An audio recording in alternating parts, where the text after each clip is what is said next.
মাসি হাসতে হাসতে আমার কাছে এলেন এবং আমাকে জড়িয়ে ধরলেন। তাকে এতটা কাছে থেকে দেখে আমি খুব খুশি হয়েছিলাম, কারণ সেই জায়গায় আমাকে কেউ চিনত না। মাসির শৈশব আমার গ্রামের মধ্যেই কেটেছিল, কারণ তিনি আমার মায়ের কাছে পড়াশুনো করার জন্য এসেছিলেন। ছোটবেলা থেকেই মাসির প্রতি তার স্নেহ দেখতাম, যা আমাকে বরাবরই ভালো লাগত। মাসির এমন আচরণ আমাকে খুব স্বস্তি দিচ্ছিল, কিন্তু বুঝতে পারছিলাম না কেন আমি তার প্রতি আকৃষ্ট হচ্ছি। বারবার মনে হচ্ছে মাসি যেন সবসময় আমার পাশে থাকেন এবং আমাকে জড়িয়ে ধরেন। সময়ের সাথে মনে হতে লাগল যেন আমি কারো ভালোবাসায় পড়েছি। এরপর একদিন মাসিকে নিজের বাড়ি ফিরতে হলো একটি জরুরি কাজের জন্য। তিনি আমাকে সঙ্গেও নিয়ে গেলেন। তার বাড়িতে পৌঁছাতে রাত প্রায় ৮টা বেজে গিয়েছিল। বাড়িতে পৌঁছে মাসি বললেন, চলো, কিছু খেয়ে তাড়াতাড়ি ঘুমিয়ে পড়ো, বাইরে প্রচণ্ড ঠান্ডা। আমি খাওয়ার জন্য না করে সরাসরি নিজের ঘরে চলে গেলাম। কিছুক্ষণ পর মাসি ঘরে এসে আমার বিছানায় একই কম্বলের নিচে বসে কথা বলতে শুরু করলেন। জীবনের নানা বিষয় নিয়ে তিনি আমাকে পরামর্শ দিচ্ছিলেন এবং তার স্নেহ মমতা প্রকাশ করছিলেন। তার প্রতিটি কথা আমার হৃদয়কে গভীরভাবে ছুঁয়ে যাচ্ছিল। তারপর হঠাৎ মাসি আমাকে, আমি একটি ছোট্ট গ্রামে থাকি। আজ আপনাদের সাথে আমার জীবনের একটি সত্য ঘটনা শেয়ার করতে চাই। কয়েক বছর আগে আমি এক আত্মীয় বিয়েতে তাদের গ্রামে গিয়েছিলাম। সত্যি বলতে বিয়েতে যাওয়ার বিশেষ ইচ্ছে ছিল না, কিন্তু মা বাবার জোড়াজড়িতে যেতে হয়েছিল। সেই গ্রামে আমার মাসির বাড়ি ছিল, তার নাম পূজা, এবং বিয়ের পর ৫ বছর কেটে গেলেও তার এখনও কোনো সন্তান হয়নি। মাসিও সেই বিয়েতে এসেছিলেন। আমি দূর থেকে তাকে দেখেছিলাম, কিন্তু তিনি আমাকে দেখেননি। তার শৈশবও আমাদের গ্রামের মধ্যেই কেটেছিল, কারণ তিনি আমাদের গ্রামের স্কুল থেকেই ১০ম শ্রেণী পর্যন্ত পড়াশোনা করেছিলেন। ছোটবেলা থেকেই মাসিকে আমি খুব পছন্দ করতাম, কারণ তিনি সবসময় আমার প্রতি খেয়াল রাখতেন। ৫ বছর পর মাসিকে আবার দেখলাম। বিয়ের কিছুদিন আগে শেষবার তাকে আমাদের গ্রামে দেখেছিলাম। এবার তাকে দেখে মনে হচ্ছিল যেন তিনি অনেক বদলে গেছেন। তার সৌন্দর্য দেখে আমি মুগ্ধ হয়ে গেলাম। তিনি যেন কোনো সিনেমার নায়িকার চেয়েও সুন্দর লাগছিলেন। তার সৌন্দর্য ভাষায় প্রকাশ করা সত্যিই কঠিন। মনে হলো আমি প্রথমবারের মতো কোনো মেয়ের প্রতি আকৃষ্ট হচ্ছি। আমি একটু লাজুক এবং শান্ত প্রকৃতি ছিলাম। সহজে কারো সঙ্গে মিশতাম না, বিশেষ করে মেয়েদের সঙ্গে। কিন্তু সেদিন মাসির সৌন্দর্য এবং তার উপস্থিতি আমার সব চিন্তাভাবনা বদলে দিয়েছিল। আমি যেন প্রতিদিন তার মুখ দেখে আরও আকর্ষিত হয়ে পড়ছিলাম। কেন জানি না, কিন্তু তার প্রতি এই টানটা দিন দিন বাড়ছিল। নিজের মনের ওপর অনেক নিয়ন্ত্রণ আনার চেষ্টা করলাম, কিন্তু মন যেন আমার কথা শুনতেই চাচ্ছিল না। যেখানেই সে যেত আমি লুকিয়ে তাকে দেখতাম। একদিন আমার মনে হলো আমি যেন আর নিজের ইচ্ছেকে আটকাতে পারছি না। কয়েক ঘন্টার মধ্যেই আমি সাধারণ একজন মানুষ থেকে একজন পাগল প্রেমিকে রূপান্তরিত হয়ে গেলাম। সেই সময় জানুয়ারি মাস ছিল, শীতের তীব্রতা বেড়েই চলেছিল। রাতের বেলা ঠান্ডা যেন অসহ্য হয়ে উঠত। বিয়ের মৌসুম ছিল, কিন্তু থাকার তেমন কোনো বিশেষ ব্যবস্থা ছিল না। তখন আমার মাথায় একটাই চিন্তা ঘুরছিল, এই ঠান্ডায় রাতটা কিভাবে কাটাব। কিন্তু মনে হলো ঈশ্বর আমার কথা শুনলেন। আমার সমস্যার যেন সমাধান মিলল, কারণ সেই সময় মাসি হাসিমুখে আমার কাছে এসে আমাকে আলিঙ্গন করলেন। তাকে দেখে আমি অত্যন্ত খুশি হলাম, কারণ সেখানে আমার পরিচিত কেউ ছিল না। মাসির শৈশব আমাদের গ্রামেই কেটেছে, এবং তিনি আমাদের গ্রামের স্কুল থেকেই পড়াশুনো করেছিলেন। মাসির সেই মুহূর্তের আলিঙ্গন যেন আমাকে এক অদ্ভুত প্রশান্তি এনে দিল। যা আশা করেছিলাম তা মুহূর্তেই পেয়ে গেলাম। তবে একটা জিনিস বুঝতে পারছিলাম না, কেন তার স্পর্শ আমাকে তার প্রতি আরও বেশি আকৃষ্ট করছে। মনে হচ্ছে মাসি যেন সবসময় আমার পাশে থাকেন। তার সঙ্গে সময় কাটাতে এক অন্যরকম আনন্দ অনুভব করছিলাম, যা আগে কখনো অনুভব করিনি। আমি যেন পুরোপুরি মোহিত হয়ে পড়েছিলাম।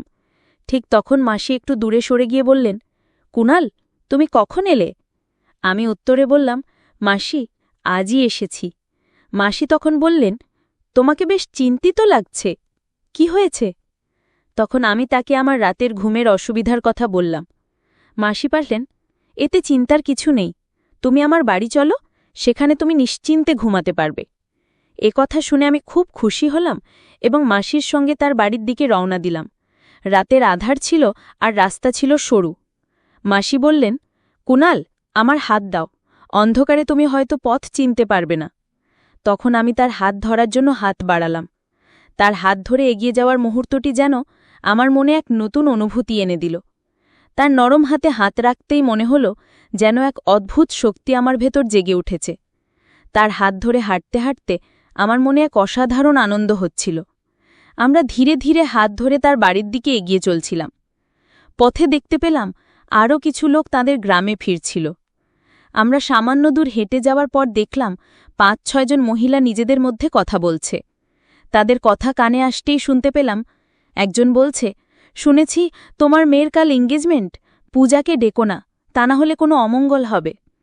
অন্য একজন বলল, এমন শুভ মুহূর্তে তো এমন কারো ছায়াও পড়া উচিত নয়, যাদের ভাগ্যে শুভ কিছু হয়নি।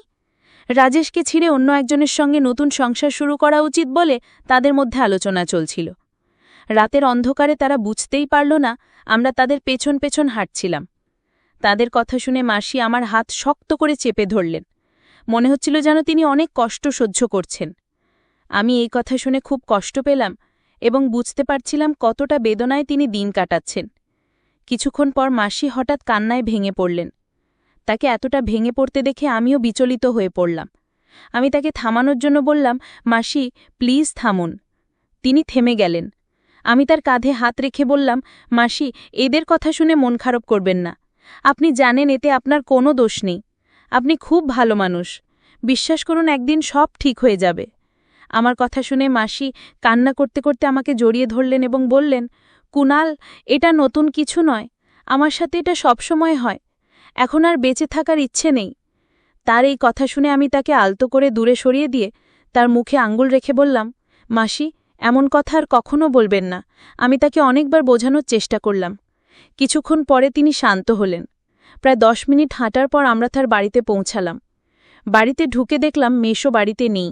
আমি মাসিকে জিজ্ঞেস করলাম, মেশো কোথায়? তিনি বললেন, তোমার মেশো কাজের জন্য শহরে গেছেন, 4-5 দিন পরে ফিরবেন। আমরা বিয়ের অনুষ্ঠানে খাওয়া শেষ করে বাড়িতে ফিরেছিলাম। বাড়ি ফিরে মাসি আমাদের দুজনের জন্য দ্রুত বিছানা পেতে দিলেন। শীত প্রচণ্ড ছিল, তাই আমরা চাদরের মধ্যে ঢুকে গল্প করতে শুরু করলাম। বিভিন্ন বিষয়ে কথা বলতে বলতে হঠাৎ আমি জিজ্ঞেস করলাম, মাসি এত বছর পরও আপনার সন্তানের কেন হল না? আমার কথা শুনে মাসি খুবই দুঃখ পেলেন এবং আবেগ ভরে বললেন, কুনাল, কি বলবো তোমাকে, তোমার মেশোর মধ্যে একটি সমস্যা রয়েছে। তিনি কখনোই বিশ্বাসটি আমাকে বলেননি, কিন্তু একদিন আমি নিজেই জেনেছি তোমার মেশো যেই ক্লিনিকে টেস্ট করিয়েছিলেন সেখানে আমার এক বন্ধু কাজ করে। সেই আমাকে জানিয়েছে তোমার মেশো কখনো বাবা হতে পারবেন না। মাসি একটু থেমে আবার বললেন, আমি কখনোই এ নিয়ে তার সঙ্গে কথা বলিনি, তবে একটা জিনিস দেখেছি, তোমার মেশো বিভিন্ন সাধুসন্তদের প্রতি খুবই বিশ্বাস রাখেন। তাদের কথায় তিনি অনেক টাকা খরচ করেছেন। কেউ বলেছে 5 মাসের মধ্যে সুখবর আসবে, কেউ 3 মাসের মধ্যে, এমনকি একজন তো 1 মাসেই সুখবরে প্রতিশ্রুতি দিয়েছিল। তবে এইসব কথা শুনতে শুনতে 3 বছর কেটে গেছে। আমি জানি এসবের কোনো ফল হবে না। এই কথা বলার সময় মাসি কান্নায় ভেঙে পড়লেন। আমি তার এই কষ্ট দেখে নিজেও খুব খারাপ অনুভব করলাম। তখনই আমি আমার বিছানা থেকে আমি ধীরে ধীরে উঠে গিয়ে মাসির বিছানার পাশে বসলাম। তার চোখের জল মুছতে গিয়ে তার হাত ব্যবহার করলাম। যখন তার চোখের জল মুছলাম তখন তিনি একটুখানি হেসে ফেললেন। মাসি বললেন, কুনাল, তুই এখনও আমার কতটা খেয়াল রাখিস।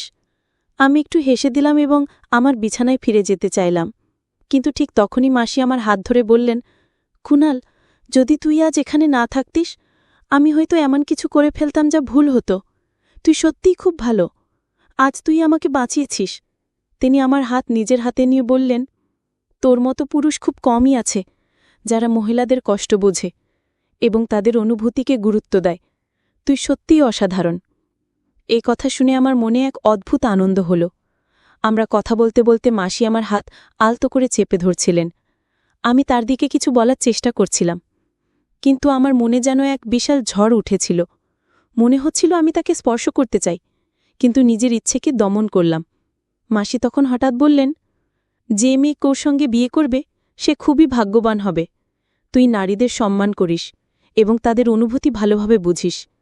তিনি নিজের চিন্তায় ডুবেছিলেন, কিন্তু হঠাৎ আমার দিকে তাকিয়ে বললেন, এই ঠান্ডা রাতে তুই কিছুই পরিসনি? এমন চলবে না কুনাল, চাদরের ভেতরে চলে আয়, বাইরে খুব ঠান্ডা পড়ছে। এই কথা শুনে আমার হৃদয় দ্রুত স্পন্দিত হতে শুরু করল। আমি কিছুতেই বুঝতে পারছিলাম না যে এইসব কিছু কেন হচ্ছে। আমরা তখন একসঙ্গে একই চাদরের নিচে বসেছিলাম। মাসি বললেন, সরি কুনাল, আমি শুধু আমার কষ্টের কথা বলছিলাম। এখন বলো, তোমার জীবনে কি চলছে? আমি উত্তর দিলাম, মাসি, আমি শুধু চাকরির খোঁজে আছি, কিন্তু চাকরি পাচ্ছি না। মাসি বললেন, কোনো চিন্তা করো না কুনাল, তোমার সামনে এখনো অনেক বড় জীবন পড়ে আছে, নিশ্চয়ই একটা চাকরি পেয়ে যাবে। এরপর তিনি আমার আরও কাছাকাছি এলেন, যেন আমাকে জড়িয়ে ধরলেন।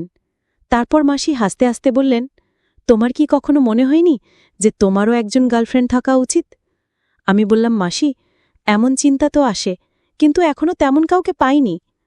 মাসি মুচকি হেসে আমার দিকে ফিরে বললেন, তাহলে বলো, তোমার আমার কেমন গার্লফ্রেন্ড চাই? আমি সঙ্গে সঙ্গে উত্তর দিলাম, ঠিক আপনার মতো মাসি। অবাক হয়ে হাসতে হাসতে বললেন, আমার মতো কেন?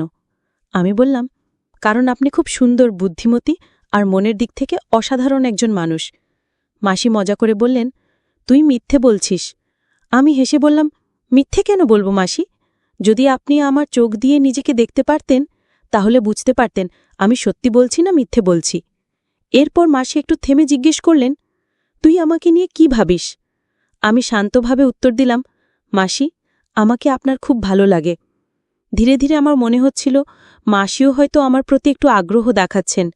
বাইরে ঠান্ডা বাড়ছিল, আর ঘরের পরিবেশ যেন উষ্ণ হয়ে উঠছিল। মাসি হেসে বললেন, কুনাল, তুই প্রথম ব্যক্তি যে আমার এত প্রশংসা করল। তার মুখে এমন উচ্ছ্বাস ছিল যেন আমার কথাগুলো তাকে অনেক খুশি করেছিল।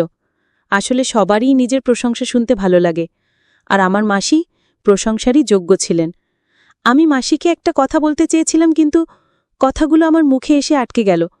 বুঝতে পারছিলাম না কেন, কিন্তু একটা জিনিস স্পষ্ট ছিল, আমি চাইতাম মাসি সবসময় সুখী থাকুক এবং তার সব দুঃখ ভুলে থাকুক। অবশেষে সাহস করে বললাম, মাসি, আমার একটা কথা বলার আছে, প্লিজ রাগ করবেন না। মাসি বললেন, বল কুনাল, তুই যা বলতে চাস। আমি বললাম, মাসি, আমি আপনাকে জীবনের নতুন সূচনা করতে সাহায্য করতে পারি। আমার কথা শুনে মাসি চুপ হয়ে গেলেন, আর আমি একটু নার্ভাস হয়ে পড়লাম। কিছুক্ষণ পর মাসি চুপ ভেঙে বললেন, কুনাল, তুমি যা বলেছ সেটা কি তুমি ভেবে বলেছ? আমি তোমার মাসি, স্ত্রী নই। তারপর মাসি কিছুক্ষণ নীরব থাকলেন, পরে বললেন, কুনাল, আমি ভাবছি এটা কি সঠিক হবে? আমি বললাম, যদি কোনো কিছু ঠিক করার জন্য সামান্য ভুল করতে হয়, তবে আমার মতে সেটা ভুল নয়। মাসি বললেন, তোমার কথায় যুক্তি আছে, কিন্তু আমাকে একটু ভাবার সময় দাও। আমি সম্মতি দিয়ে বললাম, ঠিক আছে মাসি, আপনি চিন্তা করে নিন। এরপর আমরা দুজন ঘুমিয়ে পড়লাম, কারণ পরদিন সকালে আমাকে একটি অনুষ্ঠানে যেতে হতো। পরদিন আমি খুব সকালে উঠে পড়লাম, কারণ সকাল 7টায় আমাকে বের হতে হতো। বের হওয়ার সময় মাসি বললেন, কুনাল, সন্ধ্যায় ফিরে আসতে ভুলো না কিন্তু। আমি তোমার জন্য অপেক্ষা করব। আমি মাথা নেড়ে বা রাতের সাথে বের হয়ে গেলাম। সেদিন মাসি অনুষ্ঠানে আসেননি। রাতে 9টার নাগাদ আমি খাওয়া সেরে মাসির বাড়ি ফেরার সিদ্ধান্ত নিলাম। মাসি তখন আমারই অপেক্ষায় ছিলেন। আমাকে দেখে হাসতে হাসতে বললেন, কুনাল, আজ তোমাকে খুব মিস করেছি। আমি বললাম, মাসি, আমিও আপনাকে খুব মনে করছিলাম। এরপর মাসি কফি বানিয়ে আনলেন। আমরা একসঙ্গে কফি খেতে খেতে কথা বলতে লাগলাম। হঠাৎ মাসি বললেন, কুনাল, তোমার গতকালের কথায় আমি রাজি হয়েছি। আমি বললাম, মাসি, একবার চেষ্টা করে দেখুন, আপনার ভবিষ্যৎ শুধু সুখ আর আনন্দে ভরে উঠবে। মাসি বললেন, তোমার এই উপকার আমি কখনো ভুলব না। তুমি আমার জন্য ঈশ্বরের মতো। তারপর আমাদের কথা আর অনুভূতি ধীরে ধীরে আমাদের আরও কাছাকাছি নিয়ে এলো। পরদিন সকালে মাসি খুব খুশি মনে ছিলেন। তাকে দেখে আমার মনও আনন্দে ভরে উঠল। মাসি আমাকে বললেন, কুনাল, তুমি আমার সমস্ত ইচ্ছা পূরণ করেছ। তোমাকে অসংখ্য ধন্যবাদ। আমি সঙ্গে সঙ্গে বললাম, মাসি, ধন্যবাদ দেওয়ার কিছু নেই। আমি শুধু চাই আপনি সবসময় সুখী থাকুন, আর আমি ঈশ্বরের কাছে প্রার্থনা করব যাতে আপনার জীবনে কখনো দুঃখ না আসে। এইভাবে আমি মাসির বাড়িতে 3 দিন কাটালাম এবং তার মুখে হাসি ফোটানোর জন্য যথাসাধ্য চেষ্টা করলাম। যখন বাড়ি ফেরার সময় হলো, তখন মাসির চোখে জল ছিল। আমি তাকে জড়িয়ে ধরে বললাম, আবার দেখা হবে মাসি। এই বলে আমি বাড়ির উদ্দেশ্যে রওনা হলাম। প্রায় 3 মাস পর মাসির ফোন এলো। ফোনে মাসি আমাকে জানালেন যে তিনি মা হতে চলেছেন। এই সুখবরটি পাওয়ার পর আমি আনন্দে আপ্লুত হয়ে উঠলাম এবং ঈশ্বরের প্রতি কৃতজ্ঞতা জানালাম। কিছু মাস পর আমার মাসি একটি ফুটফুটে ছেলের জন্ম দিলেন। আমার খুব ইচ্ছে ছিল আমি তাদের বাড়ি গিয়ে ছোট ভাইটিকে দেখে আসি, কিন্তু তখনই আমার নতুন চাকরি শুরু হয়েছিল। ছুটি নেওয়া সম্ভব ছিল না, কারণ নতুন কাজে ছুটি নেওয়া মানে ঝুঁকি। সেই সময় স্মার্টফোনও ছিল না, যার কারণে আমি তার ছবি পর্যন্ত দেখতে পারিনি। প্রায় 1 বছর পর আমার বিয়েতে মাসির সঙ্গে দেখা হলো। সেই সময় প্রথমবার আমার ছোট ভাইকে দেখি। তাকে দেখে আমার চোখে জল চলে এসেছিল। আবেগে আমি ভেঙে পড়লেও নিজেকে সামলে নিলাম। মাসিও খুব খুশি ছিলেন। তাদের আনন্দ দেখে আমার মনে হলো জীবন যেন সফল হয়েছে। বন্ধুরা, এই ছিল আজকের ছোট্ট গল্প।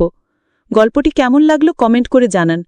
যদি ভালো লেগে থাকে তাহলে অবশ্যই লাইক করুন এবং আপনার বন্ধুদের সঙ্গে শেয়ার করুন। এমন আরও মজার এবং আবেগঘন গল্পের জন্য আমাদের চ্যানেলটি সাবস্ক্রাইব করুন এবং বেল আইকনটি প্রেস করতে ভুলবেন না, যাতে নতুন গল্প